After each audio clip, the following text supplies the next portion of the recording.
Good morning, friends. Today we are discuss about the safety relative questions. Question is the what is the life saving role and how many types of the life saving role.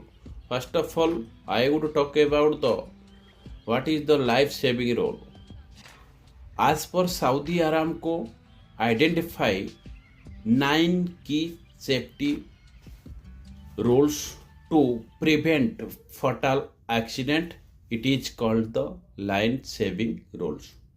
And also, how many types of the life saving rule? There is the 9 types of the life saving rule. First of all, first point is the authorization. It means work permit.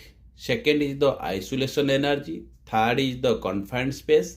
Fourth is the fall protection or work at height. Fifth is the road safety or bypassing safety control. Sixth is the hot work. Seventh is the safe mechanical lifting. Eighth is the danger zone or line of fire.